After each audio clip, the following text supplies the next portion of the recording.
નમસ્કાર વિદ્યાર્થી મિત્રો, આજે આપણે આ નીટના લેક્ચરમાં લિંગ સંલગ્ન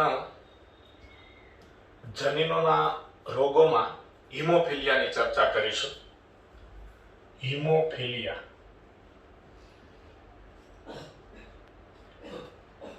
તો હિમોફિલિયા હિમ શબ્દથી શરૂઆત થઈ નામની, એટલે સ્વાભાવિક છે કે આ રુધિર સંબંધિત જ રોગ હોય અને આ રોગ નો વારસો લિંગ સંલગ્ન વારસો છે.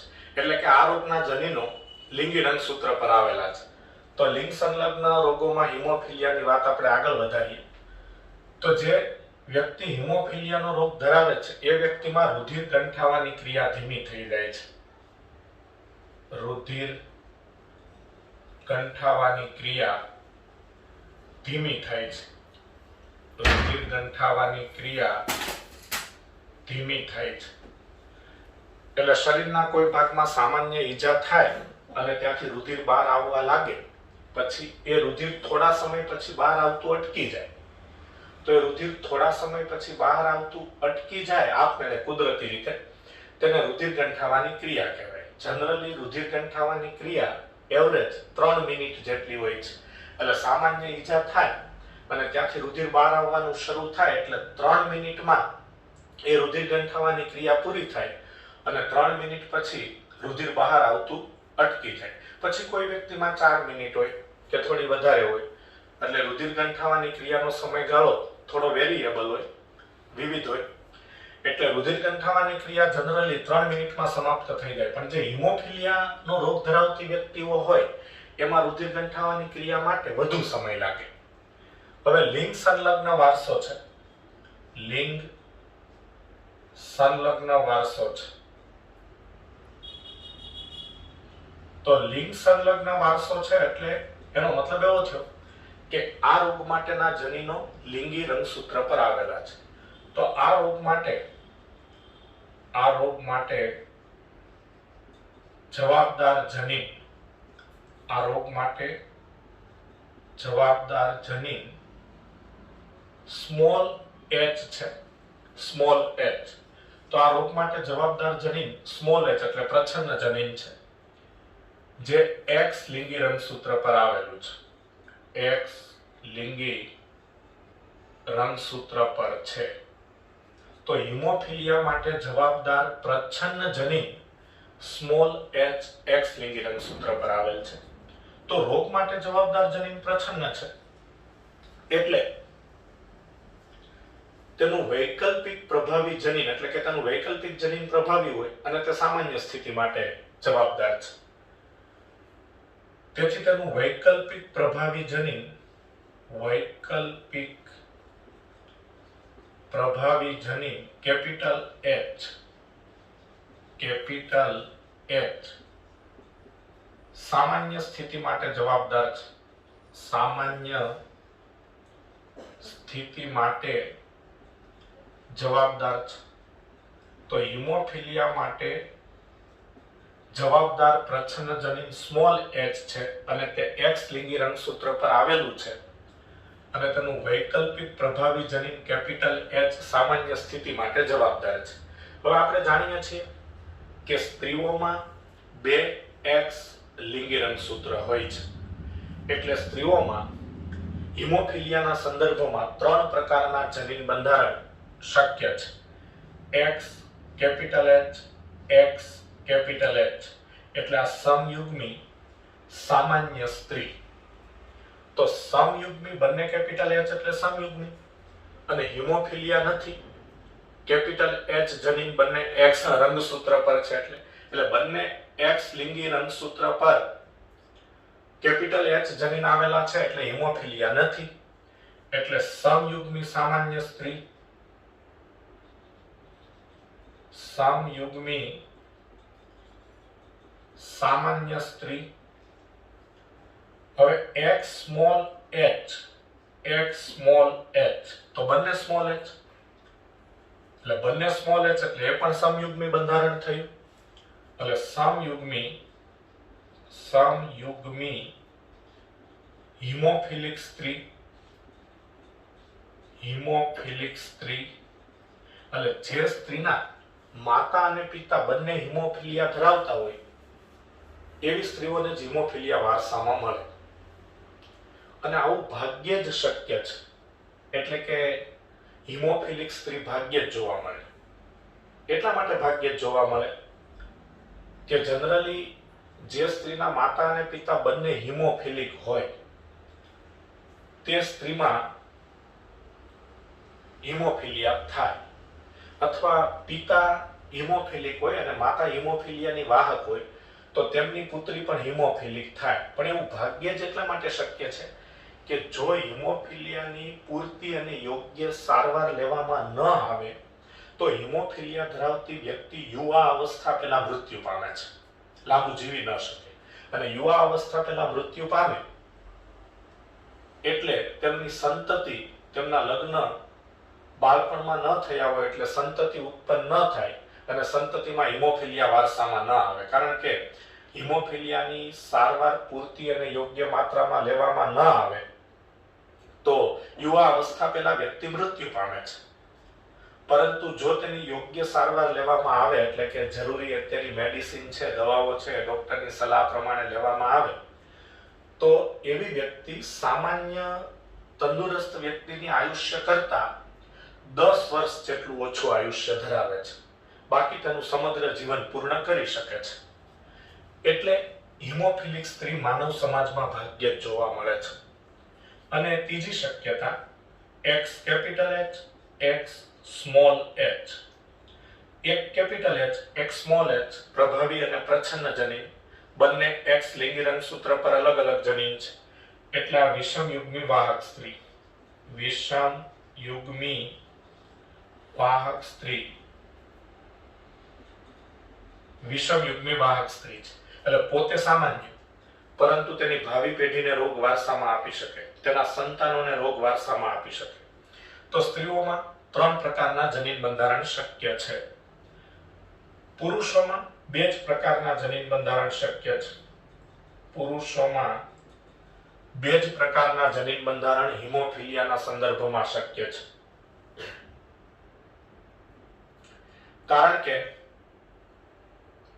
પુરુષમાં એક જ X લિંગી રંગસૂત્ર હોય છે અને બીજું લિંગી રંગસૂત્ર Y હોય છે. Y લિંગી રંગસૂત્રને હિમોફિલિયા સાથે કંઈ લેવા દેવા નથી. એટલે જે પુરુષમાં X કેપિટલ H Y હોય તો તે સામાન્ય પુરુષ છે, સામાન્ય પુરુષ, એટલે કે તેને હિમોફિલિયા નથી.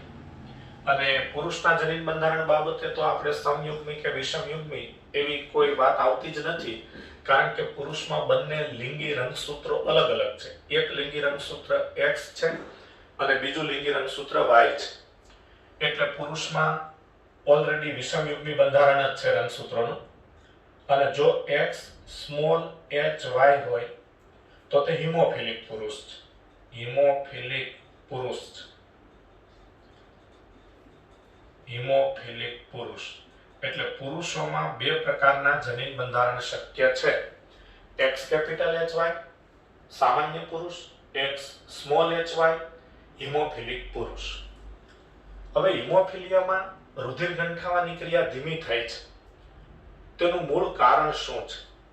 તો કે જે વ્યક્તિ હિમોફિલિક છે એ વ્યક્તિમાં AHG anti haemophilic globulin, anti haemophilic globulin, anti haemophilic globulin AHG નામના પ્રોટીનનું સંશ્લેષણ થતું નથી. તો જે વ્યક્તિ હિમોફિલિક છે, જેને હિમોફિલિયા છે, તે વ્યક્તિમાં AHG એન્ટી હિમોફિલિક ગ્લોબ્યુલિન પ્રોટીનનું સંશ્લેષણ થતું નથી. એટલે કે આ પ્રોટીન ઉત્પન્ન થતું નથી, પ્રોટીન ઉત્પન્ન થતું નથી, સંશ્લેષણ પામતું નથી, ઉત્પન્ન થતું નથી. આ પ્રોટીન રુધિર ગંઠાવા માટે જવાબદાર પ્રોટીનની શૃંખલામાંનું એક પ્રોટીન છે. એટલે રુધિર ગંઠાવાની ક્રિયા માટે જવાબદાર 13 જેટલા કારકો છે, 13 13 જેટલા પદાર્થો, 13 જેટલા કારકો જવાબદાર છે. તેમાં મોટા ભાગના લગભગ બધા પ્રોટીન જ છે. તો એમાંનું એક પ્રોટીન AHG છે, એન્ટી હિમોફિલિક ગ્લોબ્યુલિન, જે 8મા નંબરનું કારક છે. તો જે વ્યક્તિને હિમોફિલિયા છે એ વ્યક્તિના શરીરમાં આ AHG એન્ટી હિમોફિલિક ગ્લોબ્યુલિન નામના પ્રોટીનનું સંશ્લેષણ થતું નથી, AHG નું સિન્થેસિસ થતું નથી. એટલે એ વ્યક્તિમાં રુધિર ગંઠાવાની ક્રિયા ધીમી થઈ જાય છે અને તેને હિમોફિલિયા છે એવું જાણવા મળે છે. હવે આપણે હિમોફિલિયાના વારસાગમનની શક્યતાની વાત કરી એ પહેલા એક એક્ઝામ્પલ આપણી NCERT ની ટેક્સ્ટબુકમાં આપેલું છે કે રાણી વિક્ટોરિયાના ફેમિલીની વંશાવળી જો જોવામાં આવે, પેડિગ્રી એનાલિસિસ જોવામાં આવે, તો તેમાં ઘણા બાળકો હિમોફિલિયા વાળા છે. કારણ કે રાણી વિક્ટોરિયા પોતે હિમોફિલિયાના વાહક હતા. એટલે રાણી વિક્ટોરિયા પોતે હિમોફિલિયાના વાહક હતા, એટલે તેમના ફેમિલીની વંશાવળી પેડિગ્રી એનાલિસિસ જોવામાં આવે તો તેમાં ઘણા સંતાનો, ઘણા બાળકો હિમોફિલિયા વાળા જોવા મળે છે. હવે આપણે હિમોફિલિયાના વારસાગમનની શક્યતા જોઈએ તો એક એવો સવાલ વિચારીએ કે એક હિમોફિલિક પુરુષના લગ્ન હિમોફિલિક પિતાની પુત્રી સાથે થાય છે અને તેને લગ્ન જીવનથી 2 પુત્રો અને 2 પુત્રી એમ 4 બાળકો થાય છે. તો આવા કિસ્સામાં હિમોફિલિયાનો વારસો દર્શાવતો ચાર્ટ દોરો. તો આ રીતે આપણને પ્રશ્ન આપવામાં આવ્યો છે કે હિમોફિલિક પુરુષના લગ્ન. તો હિમોફિલિક પુરુષ એટલે XHY. તો આ રીતે ચાર્ટ આપણે બનાવીએ તો XHY એટલે હિમોફિલિક પુરુષ. તેના લગ્ન હિમોફિલિક પિતાની પુત્રી સાથે થાય છે. હવે હિમોફિલિક પિતાની પુત્રી એટલે તેમાં 2 શક્યતા રહેશે કે હિમોફિલિક પણ હોય અને વાહક પણ હોઈ શકે. સંપૂર્ણ સામાન્યત ન જ હોય, એટલે કે X કેપિટલ H ન જ હોય. શા માટે પછી વિચારીએ તો હિમોફિલિક પિતાની પુત્રી એટલે કે X capital H X small h એટલે વાહક તરીકે આપણે લઈએ.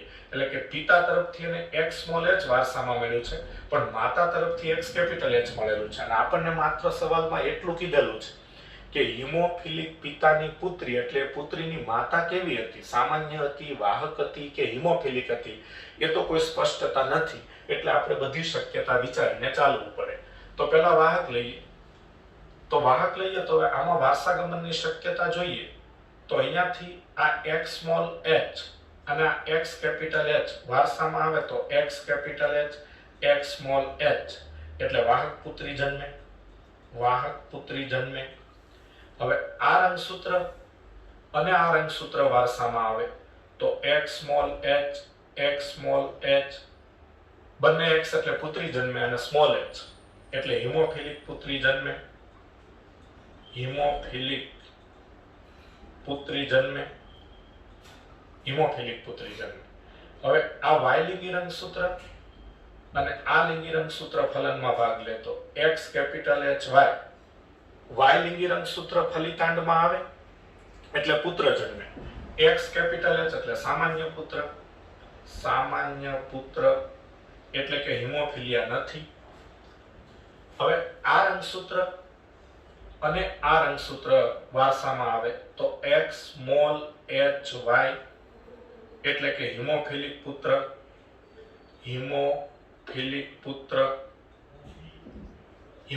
પુત્ર. તો આ રીતે એક શક્યતા આપણે વિચારી કે હિમોફિલિક પુરુષના લગ્ન હિમોફિલિક પિતાની પુત્રી સાથે થાય છે. તો હિમોફિલિક પિતાની પુત્રી એટલે વાહક પણ હોઈ શકે, હિમોફિલિક પણ હોઈ શકે. વાહક ક્યારે હોઈ શકે તો કે એના પિતા હિમોફિલિક છે એટલે પિતા તરફથી તો એને X સ્મોલ h જ વારસામાં આવવાનું. પણ જો માતા તરફથી એને X કેપિટલ H મળ્યું હોય તો આ સ્ત્રી પોતે વાહક થાય. પરંતુ શક્ય છે કે માતા તરફથી પણ તેને X સ્મોલ h મળેલું હોય. સવાલમાં તો આપણને એવી સ્પષ્ટતા કરી નથી આપી કે હિમોફિલિક પિતાની પુત્રી એ વાહક છે કે હિમોફિલિક છે, કારણ કે તેની માતા કેવી પરિસ્થિતિ ધરાવે છે એના પર એ નક્કી થાય, અને તેના વિશે સવાલમાં સ્પષ્ટતા નથી કરવામાં આવેલ માતાની પરિસ્થિતિ વિશે, એટલે આપણે બંને શક્યતા લઈને ચાલવું પડે. તો હવે આપણે હિમોફિલિક પુત્રી હશે એવું વિચારીને ચાલીએ. તો x small hy, x small h x small h, એટલે હિમોફિલિક પિતાની પુત્રી હિમોફિલિક છે, કારણ કે એને પિતા તરફથી તો સ્મોલ h જ મળવાનું, પણ માતા તરફથી ને સ્મોલ h મળેલો છે, એટલે પોતે હિમોફિલિક થાય છે. તો આ શક્યતા વિચારીએ પહેલા. તો x small h x small h હિમોફિલિક પુત્રી, હિમોફિલિક પુત્રી. હવે આ રંગસૂત્ર અને આ રંગસૂત્ર, તો x small h x small h, તો પણ હિમોફિલિક પુત્રી, હિમોફિલિક પુત્રી. હવે આ બંને રંગસૂત્રો ફલનમાં ભાગ લે. x સ્મોલ h y, તો હિમોફિલિક પુત્ર, અને છેલ્લી શક્યતા આ બંને રંગસૂત્ર ફલનમાં ભાગ લે. x સ્મોલ h y, તો હિમોફિલિક પુત્ર. હવે પહેલી વાત તો એ નક્કી થાય છે કે જે બાળકોના માતા અને પિતા બંને હિમોફિલિક હોય તેના બધા જ સંતાન હિમોફિલિયા વાળા જ થાય. રંગઅંધતામાં પણ આ શક્ય છે કે રંગઅંધ પુરુષના લગ્ન રંગઅંધ સ્ત્રી સાથે થાય તો તેના તમામ સંતાનો, 2 સંતાન થાય, 4 સંતાન થાય, પુત્ર થાય, પુત્રી થાય, બધા પુત્રો થાય કે બધી પુત્રી થાય, એ બધા રંગ અંધ જ હોય, અને હિમોફિલિયામાં પણ એવું બને.